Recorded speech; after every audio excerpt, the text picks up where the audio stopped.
안녕하십니까. YCSTV 유튜브 크리에이터 최성주입니다. 오늘 저 이야기해보고 싶은 것은 금리가 오를 때 집 사기라는 주제로 이야기를 해보겠습니다. 금리가 오르면 그 돈의 가치가 올라가기 때문에 은행에서 돈 빌리기가 어렵죠. 은행에 돈 빌리기 어렵다는 것은 이제 주택이라는 것은 부동산을 살 때는 부동산 액수가 크기 때문에 은행에 돈을 빌려서 집을 사게 되는 것이죠. 그래서 당연히 금리가 올 때 집을 사면 사지 않죠. 그런데 금리가 오를 때 집을 사지 않았기 때문에 집값은 떨어지는 거죠. 집값을 떨어지는데 집을 사지 않는 현상이죠. 집값은 떨어지는데 집을 사지 않는다. 집값은 떨어지는데 집은 안 산다. 이게 좀 말이 이상하죠. 작년, 재작년 이게 영끌이라는 말이 나오죠. 집값이 너무 오르니까 그래서 집을 사야 되니까 모든 수단을 강구해서 돈을 만들어서 집을 사는 그런 현상이 있었죠. 그런데 지금은 집을 내놔도 집을 안 사죠. 단 1년 사이에서 영끌이 집을 살 때와 지금 집을 사지 않습니다. 집은 주식과는 다릅니다. 집은 한번 사면 그곳이 좋으면 평생 살 수도 있고, 그렇죠. 집은 장기적 자산이 되는 겁니다. 그러니까 금리가 올랐다 해가지고 집을 사지 않는다는 것은 집을 사는 데 있어서 과연 현명한지 우리는 따져볼 생각이 있습니다. 그래서 저는 집을 살 때 금리가 올 때 집 사기에 대해서 강의를 좀 해보겠는데, 사실 집을 사고 안 사고 각자 자유의 몫이죠. 그러니까 집 사는 사람의 투자 결정이고, 그리고 강의하는 사람 책임이 아니라는 걸 먼저 알려드리겠습니다. 금리가 오르면 집값이 떨어지죠. 지금 현상에서도 그렇고, 우리 부동산 이론도 그렇고, 금리가 오르면 집이 떨어집니다. 집이 떨어진 이유는, 금리가 오르면 돈을 빌려서 집을 사야 될 사람들에게는 금리 부담이 크죠. 예를 들어서 금리 2%대하고 금리 5%대에 있을 때 월급 수익자가 매달 부담해야 되는 액수가 큰 차이가 오죠. 그래서 결국은 2%대는 구입 가능하나 5%대는 구입을 할 수 없는 현상이 떠오르는 것이죠. 그런데 만약에 어떤 집을 사겠다, 내가 집은 당장에 필요하겠다 해서 은행권에서 집을 구입할 수 있는 비용 대비 내가 만들어 놓은 돈 비용이 있을 경우에 전략이라는 게 있죠. 지금은 집은 살 수가 있어요. 예를 들어서 매물도 있고, 그 다음 미분양도 난다치면 미분양도 있어요. 언제든지 살 수가 있거든요. 그러니까 집을 사려고 할 때 살 수 있는 상황이 발생된 거예요. 그럼 집 사는 거예요. 근데 우리는 금리가 오르니까 집을 못 사죠.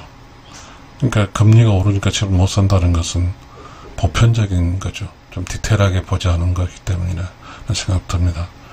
그럼 금리가 오르되면 집값이 떨어진 이유는, 그러니까 집을 사는 사람 입장에서는 집을 사려는 사람은 집값이 더 떨어지길 기대해서 집을 사지 않을 수도 있고, 그 다음에 금리가 오르면 은행권에서 돈을 빌리기가 어려워서 갚기 어렵기 때문에 굳이 내가 지금 집을 사지 않고, 왜냐하면 집에 투자할 만한 그런 우선순위에 집 사는 게 밀리기 때문에 집을 안 살 수 있는 것이고요.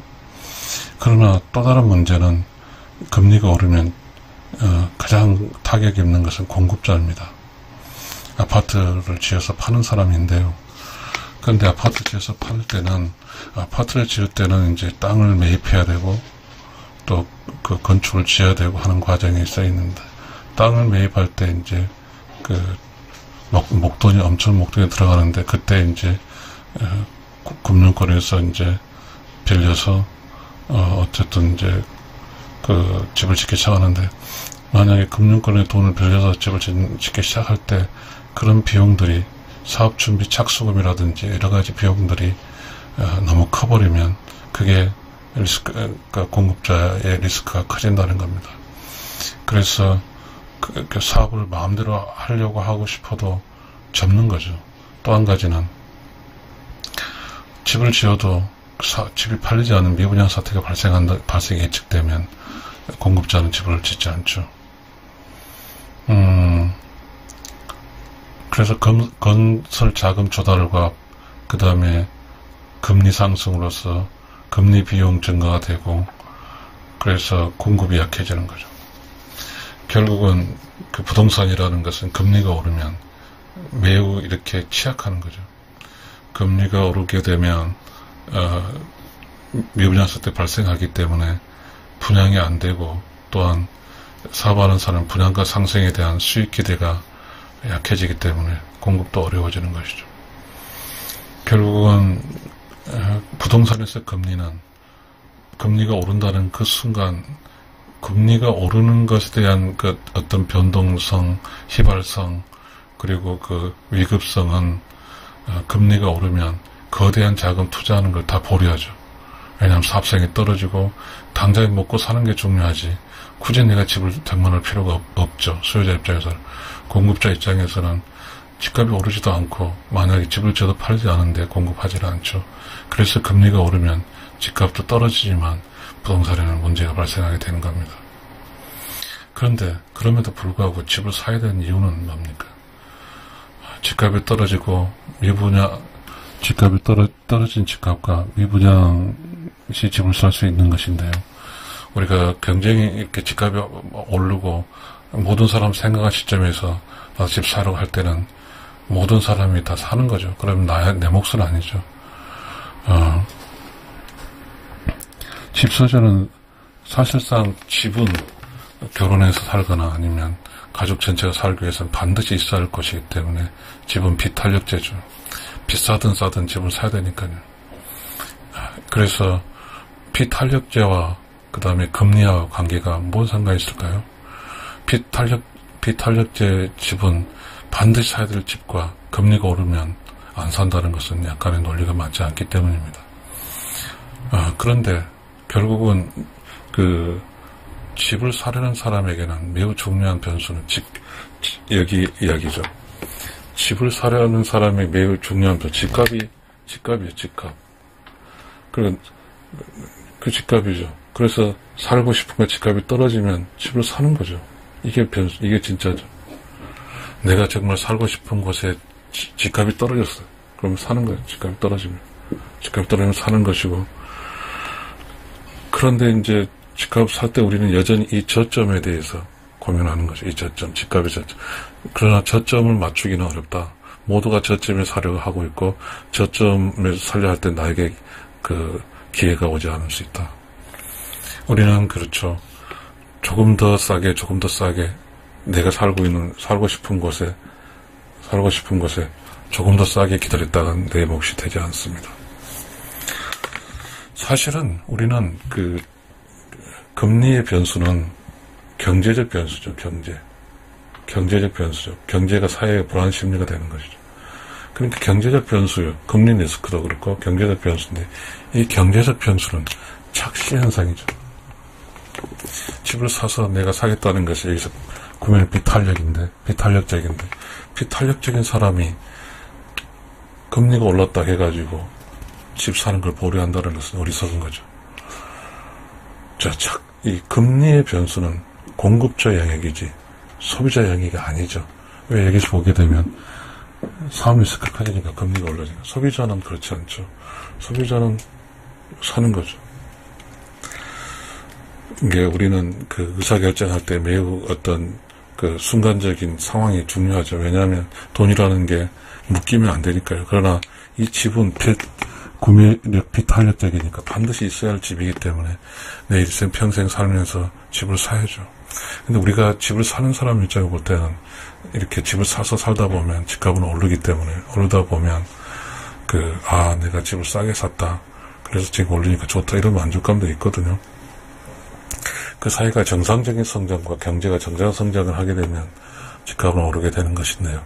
물론 우리 사회에서 또 다른 변수는 이제 인구가 감소하는 변수도 있겠지만, 그러나 그럼에도 불구하고 결국은 이 세상을 살아갈 때 나라는 게 매우 중요해요. 내가 이 세상을 살 때 집을 사서 안정되게 이사라든가 뭐 그런 다른 집주인에 대한 그 스트레스를 받지 않고 산다는 것은 결국은 뭐죠? 삶의 안정성과 안전성이 증가되기 때문입니다. 결국은 그래서 내가 이 세상에 태어나서 사는 건 집을 사야 되는 거죠. 그래서 집은 구매의 비탄력적이라고 합니다. 그런데 이 변수죠. 그럼에도 불구하고 소비자에게 변수는 뭐냐면 금리죠. 그런데 우리는 금리가 오른다고 사지 않는다는 것은 뭐죠? 사회의 불안정한 심리 때문이지. 집을 살려고 하는 것, 살고 싶은 곳에 집값이 떨어지면 이 논리가 가장 중요한 거죠. 내가 살고 싶은 집을 살려고 했더니 집값이 올랐어. 그럼 못 사지만 내가 살고 싶은 곳에 집값이 떨어졌어 하면 이 변수는 이거 하나 갖고 사는 거죠. 왜? 내가 살고 싶은 곳에 집값이 떨어졌으니까. 근데 우리는 이제 그렇죠. 집을 살 때 충분한 돈은 없으니까 은행 돈을 빌려서 사는 거죠. 그런데 이제 여전히 은행 돈을 빌린다 할지라도 은행 돈을 빌린다 집값 구매 결정 집값이 떨어졌으면 그게 사회 현상에서 집값이 떨쳐졌으니까 내가 살고 싶은데 집값이 너무 비싸서 못 샀는데 경제적 사회적 현상 금리가 올라서 떨어뜨려줬단 말이에요. 그러면 사는 거죠. 그런데 여기 산다고 하는 것은 집을 산다고 할 때 무슨 이야기냐면 전세로 지금 살고 있어요. 전세로 얼마 살고 있는 거죠. 보통 전세가 지금 구매가의 한 70에서 80% 정도 구매가인데 이 구매가인데 지금 집값이 떨어졌으니까 충분히 집을 살 수 있는 그런 근거리가 됐고 또 한 가지는 은행권에 빌린다고 해서 금리가 높아도 본금 자본금보다 차입금이 그리 많지 않으니까 그거는 리스크가 아니죠.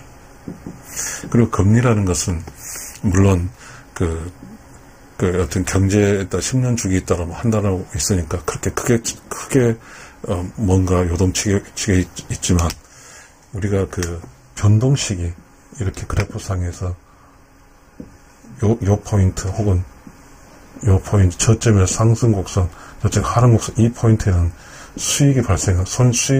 수익 손실이 발생하죠. 수익이. 그러니까 여기에 사서 올라가면 수익이고 또 여기에 사서 내려가면 손실인데 그런데 우리는 집을 사는 사람은 구매하는 사람은 지금 이 점에서 떨어져 갈 거 살 거 아닙니까? 저점에서 떨어져 사면 이 사람 파는 사람은 손실이지만 사는 사람에게는 손실이 아니에요. 집값이 떨어질 때 집값이 떨어질 때 사는 사람은 손실이 아니라고요. 손실이 아니에요. 파는 사람의 손실이죠. 그러니까 우리는 경제 현상에서는 나를 위해서 방송을 하지 않아요.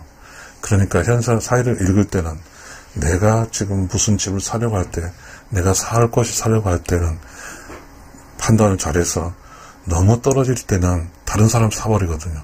그러니까 내가 갖고 있는 전세로 살고 있는 자금력과 그 다음에 내가 은행에서 차용해서 갚을 능력, 자기 자본 플러스 은행권, 은행융자 이렇게 했을 때 자본자금 70%고 은행융자 30%를 할 때 이 정도는 충분하게 집을 살 수 있는 거죠. 그러니까 이런 정도의 수준의 자금을 가지고 있는 사람이 이 금리 어쩌고 금리 리스크 경제사회 불안감에 힘올릴 필요가 없습니다. 이때 지금 금리가 오를 때 집 사기가 적기가 되는 거죠. 집 사는 사람에게 적기가 된다는 사실입니다. 그러나 말씀드렸듯이 이러한 집을 사려고 할 때 이러한 지식이 있으면 의사결정에 충분히 좋은데 이러한 지식이 사회에서 흘러다니지 않으니까 제가 이야기를 했습니다. 그러나 금리 오를 때 집 사기는 매우 어렵죠. 스스로 결정을 해야 되니까 집을 사는 사람 스스로의 의사결정이지 제 강의자의 의사결정에 따르면 안 됩니다. 왜냐하면 이익도 투자자의 몫이고 손실도 투자자의 몫입니다. 이익이 발생한다고 해서 강의자가 이익 보는 것도 아니고 손실한다고 강의자 문제도 아니기 때문입니다. 여러분이 금리가 올 때 집 사는 것은 집 사는 경쟁력, 기회가 더 많아지는 거죠. 금리가 오를 때는 기회가 많아지는 거예요. 집 살 수 있는 기회가 준비된 자금과 어느 정도의 은행의 차입을 가능하다고 생각할 때는 공격적으로 집을 사는 것이 내가 소유할 수 있는, 될 수 있는 것이죠. 그래서 말씀 다시 드렸습니다. 살고 싶으면 집값이 떨어지면 집을 산다. 이 단순한 진리와 그리고 집을 살 때는 집값에 따라 구매 결정하는 것이고 살고 싶은 것 집값에 구매할 것이지. 왜냐하면 지금 가정의 집이라는 것은 구매 비탄력적이죠. 반드시 사야 되기 때문에 아무리 비싸도 사야 되고 아무리 싸도 사야 되는 것이죠. 그러나 어쨌든 4년 사이에 금리가 올 때 집값 쌓일 때는 그냥 사는 것이죠. 지금 다시 한번 말씀드리지만 금리가 오를 때 집 사는 것은 집을 살려는 사람에게 자본이 준비된 사람에게는 기회고 집을 비싸게 산 사람 그리고 그 은행의 금리를 감당하지 못해서 팔게 된 사람의 비극이죠. 그러니까 돈을 가지고 투자를 준비 중인 사람은 지금 사야 되는 것이죠. 근데 이 이야기는 누구도 하지 않죠. 금리가 오를 때 집 사기라는 이야기는 누구도 하지 않는 사실입니다. 여러분 제 강의를 들어서 감사합니다.